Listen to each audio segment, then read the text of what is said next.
Bienvenidos a Resonancia Creativa.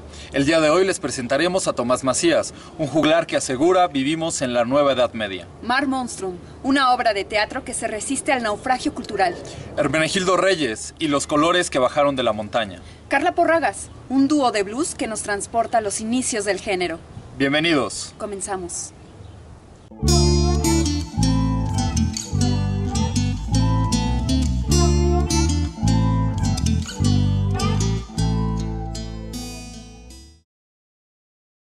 Un hombre en medio del mar. Es la metáfora que Aarón Gobea nos comparte para explorar el sentido de la vida. Sentirse atrapado por situaciones absurdas fuera de nuestro control es una experiencia más que cotidiana, ante la cual podemos recurrir a las expresiones creativas como herramientas de transformación, como motor del cambio, como acto de resistencia. Un hombre que por razones desconocidas se encuentra abandonado en medio del mar, rodeado por las aguas de la incertidumbre, dotado de voluntad, de creatividad, de objetos, de fuerza vital, de razón y de locura. Mar Monstrum es una tragicomedia creada por Aarón Gobea en la que explora la capacidad narrativa de una historia por medio del movimiento, los objetos, las luces, las acciones, pero nunca de las palabras. Esta obra surgió como un proyecto de investigación en la Escuela Teatro Dimitri de Suiza y es con la que se crea la compañía Naranja Azul.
La creatividad genera metáforas. El espejo estético del arte tiene la facultad de transformar la realidad en su reflejo.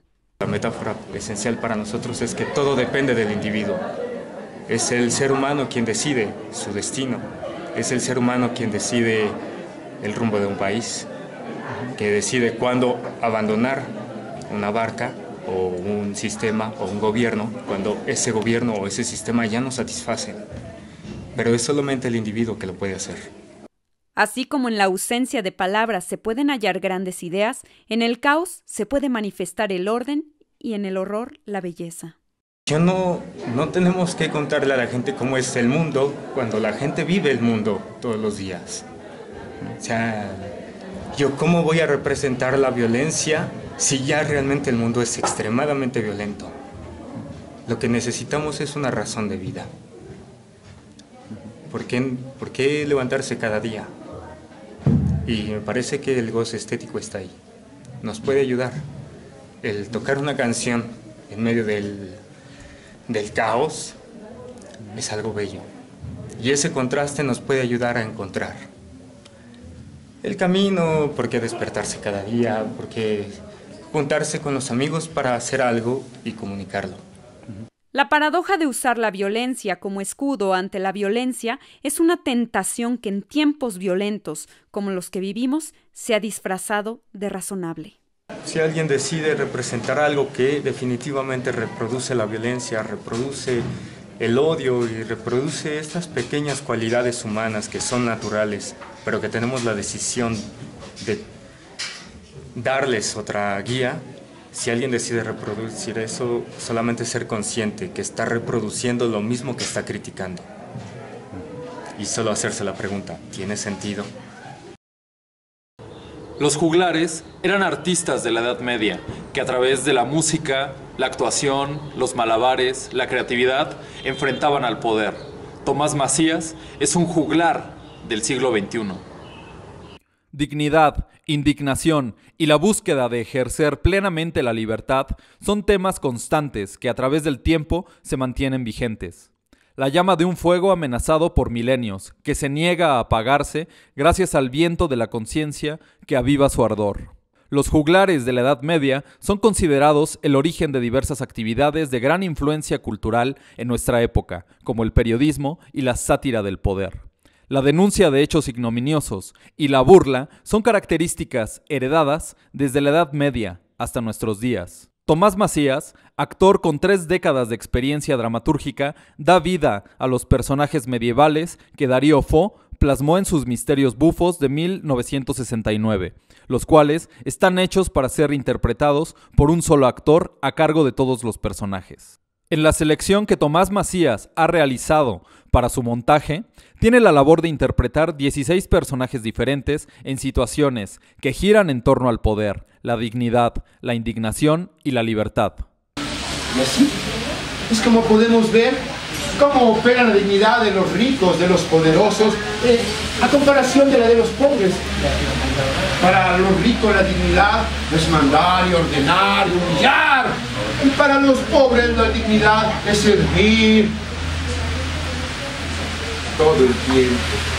Y así se vuelven las relaciones de poder, como últimamente una pareja muy conocida que visitó un palacio real, una vedette y un títere, que fueron a visitar a los reyes de un país totalmente neocolonialista e imperialista, para vender lo que queda de un pobre país en el que su pueblo no tiene educación digna, no tiene salud digna, no tiene nivel de vida digno, y está muy indignado con ese títere y con esa vedette en contubernio.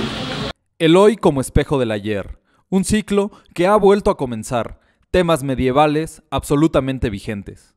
Me documenté mucho de lo que es el teatro medieval para hacer una recreación y hacer una analogía entre la Edad Media y la Edad Media de la era moderna, que considero que se siguen llevando a cabo las mismas relaciones de poder, los mismos abusos, el mismo sometimiento, las mismas humillaciones, y el pueblo vivimos indignado.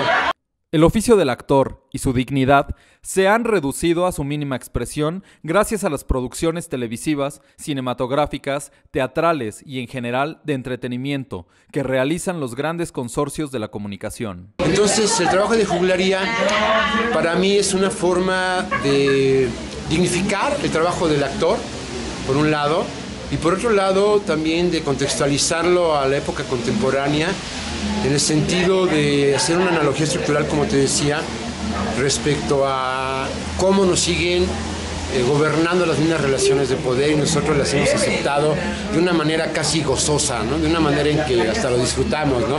La creatividad y el arte son multifacéticos, pueden ser escudo y espada. Lo que yo quiero lograr precisamente con esto es eso, hacer un movimiento a contracorriente para difundir este trabajo como una forma de resistencia social a través de la cultura. No es casualidad que desde hace años hayan surgido en todo el mundo grupos de autodenominados indignados. Todos deseamos vivir bien y eso es dignidad. Precisamente vivir con dignidad es tener derecho a un trabajo que te permita vivir con todas tus necesidades humanas cubiertas, ¿no? Pero eso es estatus a nivel clasista, ¿no? Cuando debería de ser para todos. Pero nos han enseñado a que, vivimos en una cultura en la que es más importante el tener que el ser, ¿no? Cuando debería ser más importante primero el ser que el tener, ¿no? Los colores de un pintor mije tuvieron que cruzar el Atlántico para que este creador pudiera encontrarse a sí mismo. De la montaña han descendido grandes historias, personajes, mitos y realidades. En las alturas, donde las nubes están a los pies, lejos del ojo común, se encuentra el taller onírico de una cosmogonía tan cercana como desconocida, la cultura prehispánica de los mijes. De las montañas Mijes de Oaxaca descendió un pintor a la ciudad en busca de sí mismo hace ya algunas décadas. Hermenegildo Reyes Gómez, o simplemente Reyes, nacido un día de Reyes, se aventuró al estudio del color, de la forma, de la estética. Poseedor de una lengua propia, tuvo que aprender alemán e inglés para emprender la búsqueda de sí mismo en Europa. En México no contó con el apoyo para desarrollar su trabajo creativo a través del color y la forma. Nosotros somos invisibles. Entonces no existe la posibilidad de crear arte a través de las formas oficiales. Es por eso que a mí me becaron soy becario por Erasmus. Erasmus, para la gente que no lo conozca, es el sistema de becas de la Unión Europea. Yo soy becario de Erasmus. Pero porque ellos sí ven cultura en lo que nosotros los indígenas hacemos. Es un absurdo, pero es cierto. Cuando yo puedo explicar algo en alemán a los alemanes, pude obtener el presupuesto para hacerlo. Es increíble, porque he sido rechazado por el CONACULTA. Los extranjeros me permitieron encontrarlo, no los mexicanos. La visión poética del arte que lo eleva a las alturas de lo inalcanzable, a las cumbres del privilegio al que solo unos cuantos elegidos pueden ejercer y apreciar, es nublada por un pintor que sabe mucho de nubes. El artista puede vivir de su arte, siempre y cuando pueda comerciar. Los griegos le dieron un nombre: mercenario. Mercenario es el que cobra por su trabajo. Entonces ya no es un placer. Arte es lo que el mercado de arte señala que es arte. En una galería, en mi caso como pintor, el que vende es el que se le promueve. No hay otro. Nadie va a decir, mira, este pinta como indio, entonces hay que apoyarlo. No, nadie va a decir eso. El arte no es arte, es un producto en el stock. El pintor Mije, iconoclasta, ha logrado esquivar los obstáculos culturales que siguen ahí haciendo caer a más de un cosmopolita. El problema está que siempre miremos a los ojos azules mejores que nosotros, hasta que nos toca enfrentarlos. Y no son tan chingones. Nosotros también tenemos tela de dónde cortar. Y así que no somos ni mejores, pero tampoco somos peores. Somos lo que somos. Cada quien tiene derecho de ser lo que es. Y es muy difícil entenderlo. Ser solo el sonido de un árbol que cae en medio de un bosque vacío, imposible de ser escuchado por alguien. El reclamo de una identidad que se resiste a mimetizarse con las culturas de importación. Y no podremos escapar de esto nunca mientras exista el sistema que te dice cómo deben de ser las cosas. Y aun cuando lográramos superarlo, crearíamos otro sistema. El problema está en cuando nos vamos a sentir como la parte dominante. Y eso nunca va a ocurrir porque somos minoría. Es un caso perdido. Surge una nueva identidad, pero no es la nuestra. Y el conflicto no va a terminar porque somos vencidos. Y la visión del vencido no existe. No tiene remedio. De los lamentos de la esclavitud nació un género musical que trastocó la cultura de Occidente. Un dúo de mexicanos interpreta el blues tal y como se hacía a principios del siglo XX. Los viajes por el tiempo han ocupado la mente de millones de personas a lo largo de la historia. Científicos, escritores, cineastas, pintores y ciudadanos han participado de la expectativa de volver al pasado o vislumbrar el futuro. Hay ocasiones que la creatividad e iniciativa pueden convertirse en verdaderas máquinas del tiempo que nos transportan a los orígenes de grandes acontecimientos para revivirlos, experimentarlos, aprehenderlos, entenderlos. Un dúo de jóvenes habitantes de Xochimilco traen a la segunda década del siglo XXI los temas clásicos del Delta Blues de principios del siglo XX, convirtiéndose ellos mismos en medio de transporte de una música intempestiva.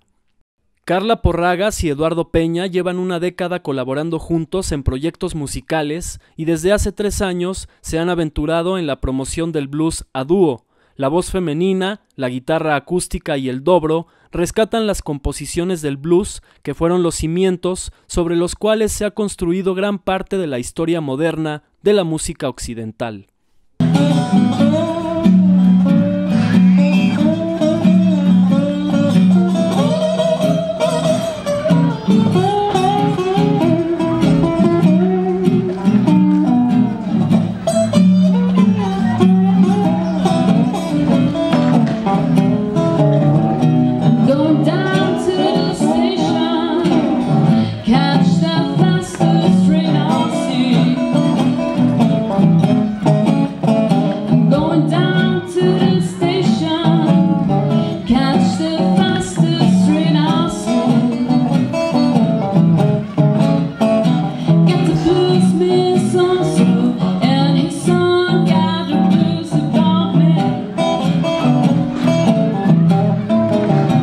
Creer que la calidad necesariamente está relacionada con la cantidad es un lugar común entre los despistados que han dejado pasar la oportunidad de disfrutar expresiones creativas surgidas de una compleja sencillez.